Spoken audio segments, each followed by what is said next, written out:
بعد زياده الاسعار والمقاطعات اللي حصلت في امهات واطفال وشباب اتظلموا جامد جدا بسبب نقص الفيتامين في السوق، والفيتامين اللي احنا كنا متعودين عليها وكنا بنجي لها بعد ما كان ثمنها تقريبا عامل 200 بقى 400 وكل الحاجات كده. ده اللي خلاني كأم انزل ادور على منتج يكون مصري ويكون الايفكت بتاعه يكون فعال. لو انت اول مره تشوفوني انا علاء جمال سكين كير اند هير ثيرابيست، بكلمكم من مركز تشايني، ويلا بينا اعرفك ايه هو المنتج ده. المنتج اللي بتكلم عنه يا بنات هو منتج اسمه كالكاو بلس.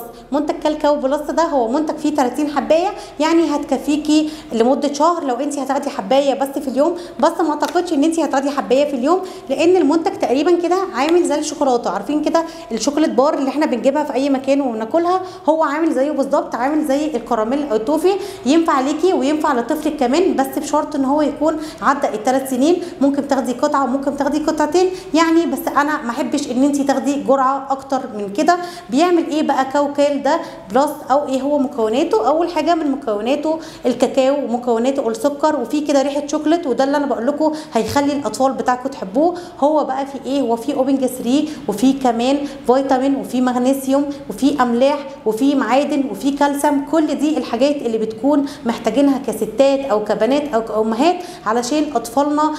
طبعا كل الحاجات دي مسؤوله ان التساقط بتاع شعرك يقف، مسؤوله كمان ان انت الذاكره بتاعتك تكون كويسه، طفلك يبدا ينمو نمو صحي، الضوافر بتاعتنا تكون صحيه وتكون جميله. بجد جربوه مش هتندموا عليه. ثمنه عامل 95 جنيه، موجود هنا في العياده وموجود كمان في الصيدليات، لان هو بعد ما اثبت جدارته بدا ان هو ينتشر. لو جربتوه ما تنسوش ان انتوا تقولوا لي رايكم ايه في المنتج ده. وكمان لو الفيديو عجبكم يا ريت تعملوا لايك وشير علشان اكبر قدر من البنات تستفاد. واهم معلومه ان احنا لما نجيب منتج لازم نديله الفرصه بتاعته تقريبا كده شهر، علشان نعرف المنتج ده كويس معانا ولا لا. يعني ما نستخدمش حاجه اول 10 ايام ونقول لا ده مش كويس معايا.